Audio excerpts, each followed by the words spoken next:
Welcome everyone to this edition of Dragon Dialogue. I'm Athletic Director Al Cooper. We're talking basketball today with girls basketball head coach Brian Kurt, and we'll be talking to our boys head basketball coach Adam Barton later in the segment. But Coach Kurt, welcome to the show. Thank you. Appreciate you being here today. I want to talk a little bit about your former head basketball coach, boys head basketball coach. Tell us a little bit about the difference between coaching girls basketball versus coaching boys basketball. I've been asked that quite a few times, Al, since I've taken over the girls position, and quite honestly, there's more similarities than there are differences. Scouting, practice planning, summer camps, on and on. Very similar to a lot of things that we did with the boys program. So I would say there are more similarities than differences. As far as differences that I've noticed anyway, girls are a little more social, and they will do anything in their power to try to please the coach and do what we're trying to do, and they do it without question. And because of all of those things, it's really been an enjoyable experience. I know I had some hesitation when the job opened up, and before I decided to apply for the position, I actually talked to 3 girls coaches who were former boys coaches, and was surprised to hear each one of them say that they would never go back to the boys side. They enjoy the girls side of coaching basketball much better. And now that I'm almost 2 years into it, I really understand where they're coming from. You know, I think that's a great point.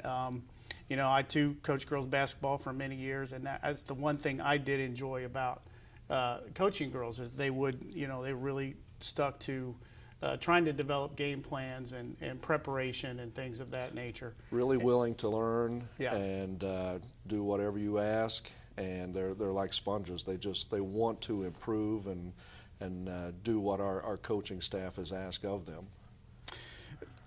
Talk a little bit about, now we've had some unfortunate injuries in our program this year. It's kind of really been difficult to juggle some things lineup wise. Unfortunately, you know, we've had a couple of knee injuries, your daughter being one, Natalie, and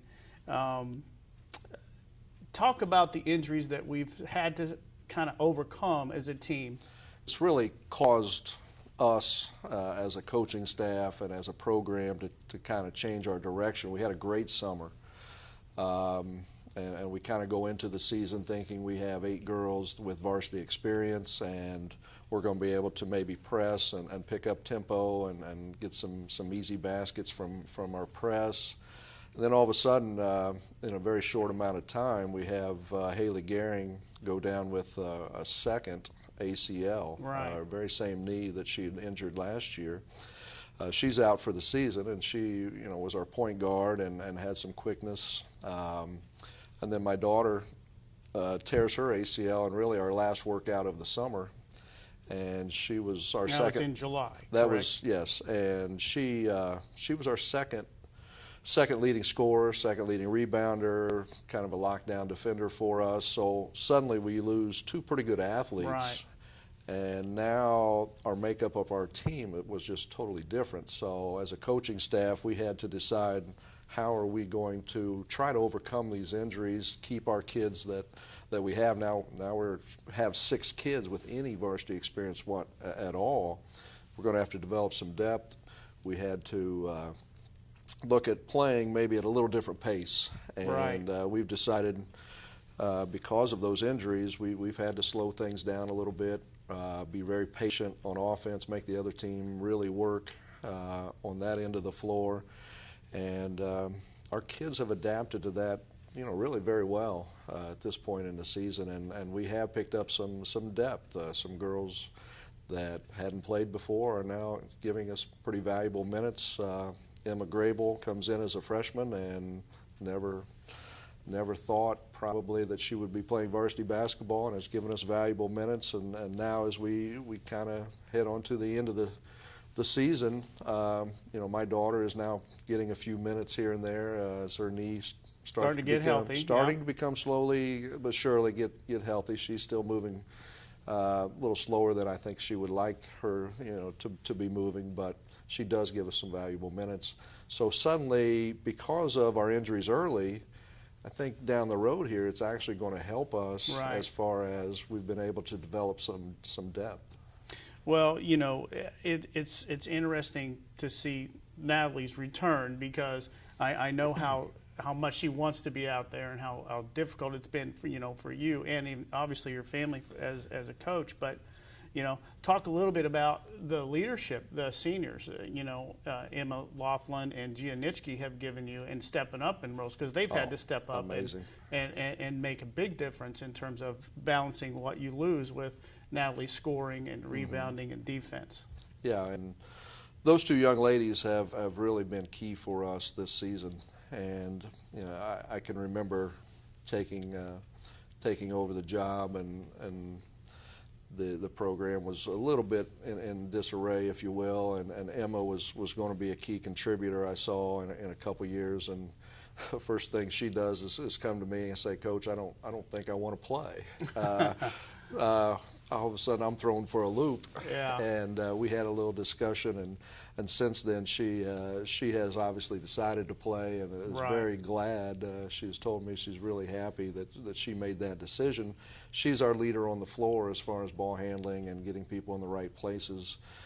Gia Nitschke's improvement has been really key for us. Matter of fact, her last outing, she had 16 points, and she's just probably our best pure shooter on the basketball floor right now. So those two kids have been very important for us and done a great job for us. And I'm really happy for them, because I know, in the past they've had some down seasons and tough times, and I'm really happy to see them personally have some success. And you've got a couple of good underclass scorers as well.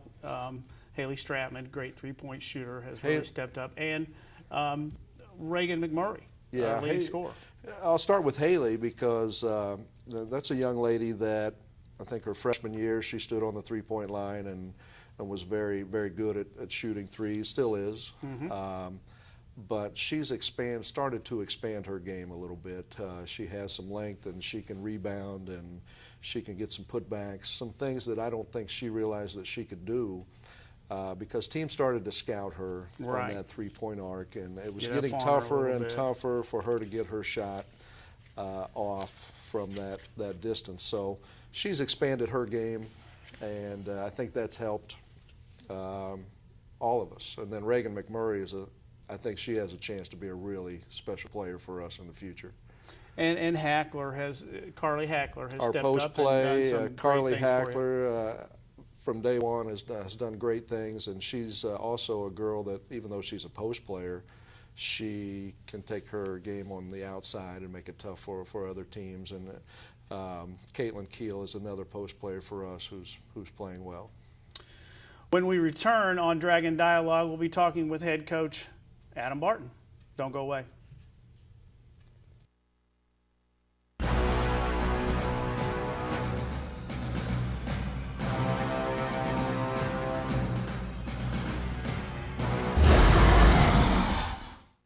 My 9-star security alarm scared off an intruder. The cameras helped authorities arrest him. Law enforcement highly recommends a security system. Call 9-Star. Security for under $1 a day. Welcome back to Dragon Dialogue. We're here with head boys basketball coach Adam Barton. And Coach, thanks for being on today. Thanks for having me. Last year we averaged, you were talking earlier, 54 points a game. And this year we're averaging 74. And tell us a little bit about how, that team progression and the decision went into, playing a little more up-tempo.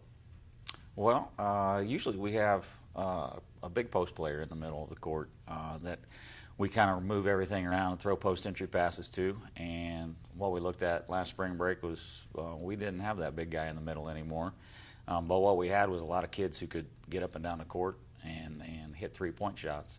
So we started talking about it last spring, made a little trip this summer up to Belmont to play a shootout, and our kids really bought into it.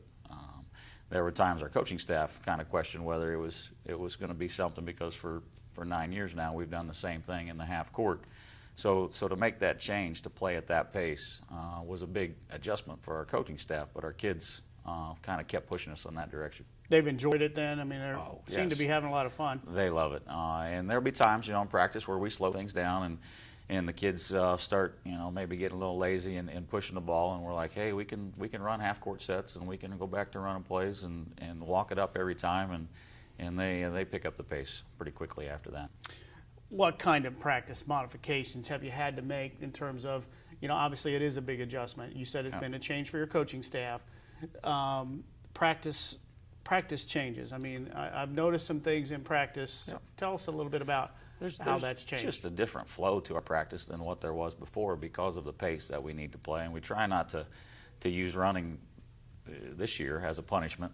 We've probably run a total of about 10 sprints all year because that's what we do. We're up and down the court all the time. So we try to add some music to practice. We try to give Coach Whitaker, Coach Wright do a lot of great things in their portion of planning practice to add a different twist to our practice plan every night. We try to just put the kids in situations where they have to make a lot of decisions and make those decisions at a fast pace. And I think that's carried over to what we've been able to do in the games. I think that's obvious. You're, like I said, you're scoring 74 points a game. I think we've made, 82 three-pointers? Oh, yes. It's on the been season? green light for a lot of kids, and they like that. And we've shot 228 three-pointers. Percentage-wise, we're up from where we've been the last couple of years. But the other things to that, we're also getting the free throw line more than we have in the past 5 years because we're wearing teams down. We're putting them in bad positions defensively, and people are having to react to what we're doing offensively. Talk a little bit about, you've got some really good seniors who've stepped up.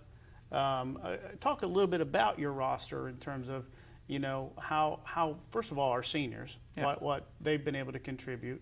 They seem to be having a lot of fun. Yep. And tell us a little bit about those young men. Well, most everybody, when they start to talk about us from last year, they talk about Ryan Curry. He was the County Player of the Year.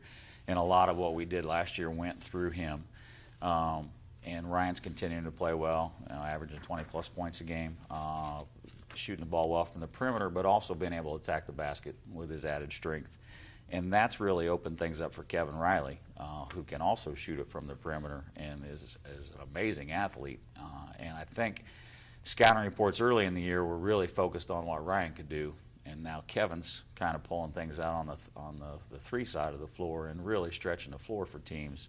And that's opening things up for everybody else. Especially at 6'5", because, Kevin in particular, has the length to be able to go do some things. And he's still open at 6'5" from the three-point line. Yeah, so he's a tough matchup. The other night with Delta, they guarded him with a 6'7" kid, so he took him out on the perimeter and took him to the basket. Kid came out a couple steps farther. Kevin took another step back, hit a three. He gives us some nice options. Yeah, and you talked a little bit about matchups. He becomes a matchup issue.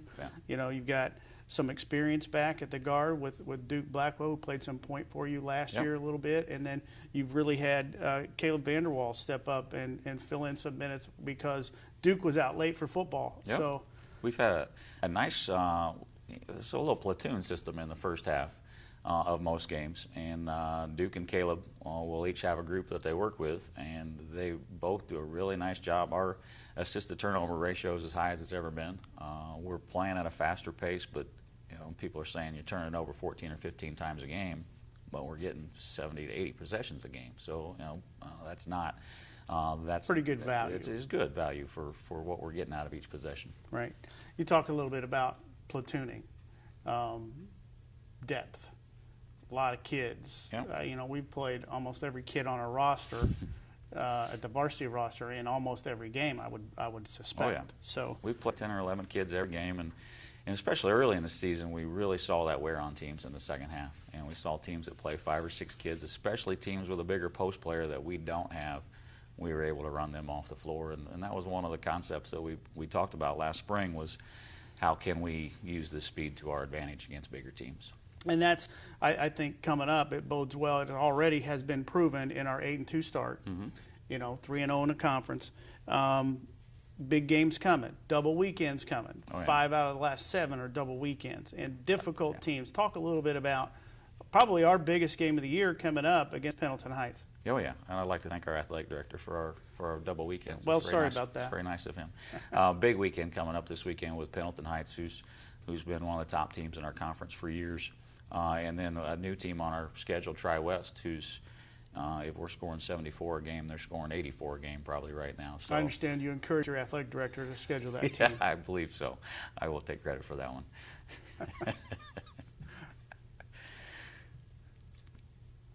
What about, the next 3 weekends are double weekends for us. Actually, the next 4. We play Pendleton, you talked about Tri-West, Yep. and then we go Roncalli, Franklin, and then Yorktown, Perry Meridian, Shelbyville, Mooresville, and it happens to be at Bankers Life. Talk about that. The kids are really excited about that. And, as coaches, you keep looking at these conference games coming up, but you keep holding that carrot out over there. Just keep working hard. We got Bankers Life. It's against Mooresville, which is always a good matchup for us. Non-conference game, not a sectional opponent. It's just going to be a neat night for the kids to get an opportunity to play on that court. Yeah, we did have opportunity to go down there and survey the building. It's quite a great place to go and play, and I'm looking forward to seeing how our kids and our team reacts in really a big time setting. Just stepping out on that court the other day at the meeting. I mean, you go there and you watch games all the time, but you're like, yeah, maybe no big deal. But when you stepped on the court and you look up, you realize that it's going to take them a few minutes to get acclimated to that environment. Absolutely. The lights seem to be a little brighter there. I don't know what it is And the about court it. a little bit longer. Yeah. When we come back, we're going to talk with both head coaches. Don't go away.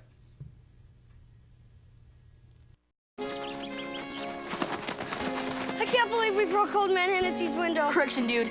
You broke. I just threw the ball. This is really bad. What are we gonna do? Dude, kiss your life goodbye. Yeah. Sorry, dude. Keep smiling, keep shining. No, Hi. you can. Tell him it was an accident, and we can fix the window. I'll come with you. Oh, that's what friends are for. Welcome back to Dragon Dialogue. We're here with both of our basketball coaches at New Palestine High School, Mr. Brian Kurt, Mr. Adam Barton. Fellas, interesting that you're here together today because, Brian, you were the head boys basketball coach, and Adam was your number one assistant at that time, I would suspect. Tell us a little bit about how you two got along as 9 very long years. 9 long years, yep. No, Adam was a blessing for me, being in the building, being a coach that not just wanted to be around, but wanted to make himself better as a coach and our program better. And really, I was lucky to have someone like Adam on the bench with me for 9 years. And I really appreciate the fact that he's a lot shorter than I am, and it made me look taller. Yeah. Well, Coach Barton, you obviously 9 years. You, I would suspect you've taken some things from Coach Kurt. What are some things? Before I ask you for some stories, tell me a little bit about what you've implemented in your program, taking over years later. Yeah, I've only had 10 years of basketball coaching experience before I became a varsity basketball coach, and 9 of those years were with him. So when you talk about what we used to implement, it was pretty much everything that we did, and tried to build off that and make it my own over the time. But a lot of it boils down to, you walk into either gym after school and we're doing the same drills. We run some of the same plays that maybe we should have updated after 20 years, but we both run fist and we both run outside box, and They still work, Coach. And they still work. That's We right. call them the same thing. Why change it now? Our practice plans are probably pretty similar, and our scouting reports are probably pretty similar.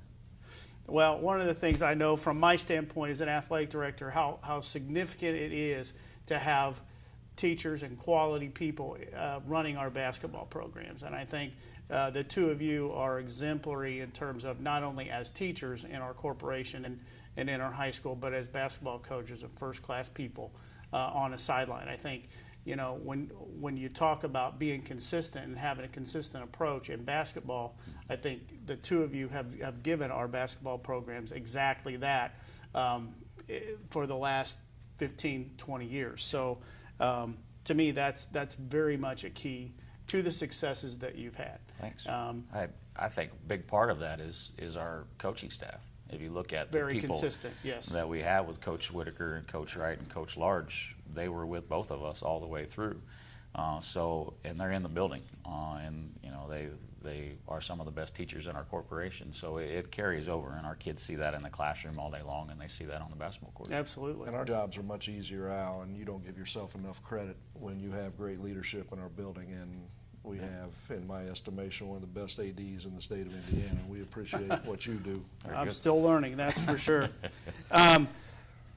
Running a program, obviously, you know, I've had to do that. You know, I think that you always run into difficulties, you know, and this is a little bit of a sidebar, but what are some of the challenges that you experience in running a program, whether it's boys basketball, girls basketball, and for you, boys basketball? Brian, we'll start with you.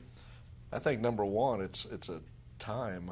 Just never seems to be enough time. Right.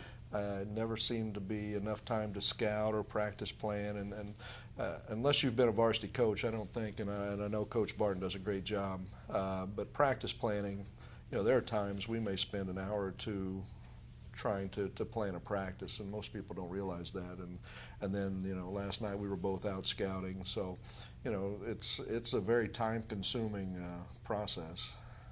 Yeah, and there's to add to that, there's more to it than just that practice plan and that scouting and the stuff people see on game night. So you're talking about elementary league. You're talking about elementary league and taking care of summer freshman camp teams and camps. And as soon as one season's over, as soon as our season's over, we have to start our spring practice and our planning our summer trips and our summer camps, our workouts, getting kids in advanced PE, maybe some phone calls from some middle school parents. You know, throw in all kinds of things like that to add to your day, and then we also get to teach some classes during the day as well. You can see why we have quality basketball coaches at New Palestine High School. You know, things are changing a little bit. Dynamics in programs, for example, a lot of teams are playing mixing defenses, zone. We're shooting a lot of threes. We're being a lot more patient on offense. Talk about how those philosophies have to change, or how you fit those things with your personnel.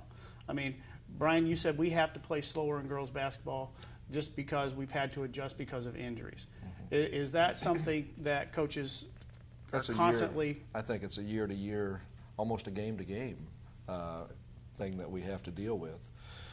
This year with our injuries, you know, we have to play a different style than what I would like to play. I'm sure our kids would like to play, but they've bought in, and they've been successful with it, and obviously success that helps. Yeah. I think it's neat when the kids do buy in with whatever your game plan is for the week. And as Coach Kurt said, it changes from day to day and from game to game. But when you look at your roster early in the year, when you have to deal with injuries, maybe in the middle of the game you have to deal with fouls, you have to see what's on the other bench, just being prepared and having that buy-in from your kids, knowing that whatever you throw out there, they're going to give it a shot. That's awesome. What about the emergence of, I know we have a lot of girls teams in travel. Mm-hmm. Boys play some AAU and travel as well. We got a couple minutes left here. Talk just briefly about where that is in your program in girls basketball. We use it to our benefit, I believe, to get kids playing in the summer. I actually select coaches, help select coaches. We try to get the right people coaching our kids that believe in what we're doing, and we want our kids around the right people. Right. And we had, I believe, 7 travel teams, which is as many we've had in several years. Yep. So we have kids, I think, wanting to play, excited to play in our program, and I just see our a little bit of success we're having now, just continuing to grow. We hope partially because of what we're doing with our travel program. Good. Yeah, and we have some successful teams as well all the way through the program, and I think not having a lot of varsity experience with this group this year, you can see they've played a lot of basketball, because in close games, we're handling situations pretty well. And they've just grown up playing a lot of AAU games, a lot of travel games. So they've been in those situations before, so it's not a new thing. Final thoughts here. One of the things I'm going to do, we're going to play a little word association, fellas. Something that I just want you to give me your first thought, the first thing that comes out of your mind. And I'm going to start. I'm going to give you Start five with the things. older guy. I'm going to start with the older guy and finish Not with the the guy oldest. with less hair. So here we go. Coach Kurt, first thing pops in your mind: injuries, Painful. daughters, Painful. fishing, Oh, relaxing. Sagarin ratings, Meaningless. e-learning. Love it. That's perfect. We'll finish up with you, Coach Barton here. Bam Chase, Oh, my favorite weather. 3-pointers, Hit them. Reds baseball, Be better, please. grilling brisket, Goes right along with Reds baseball. okay, crossover. Crossover is my new friend. Thank you for being with us on Dragon Dialogue. I want to thank Coach Kurt and Coach Barton for being with us today, and we'll see you next time.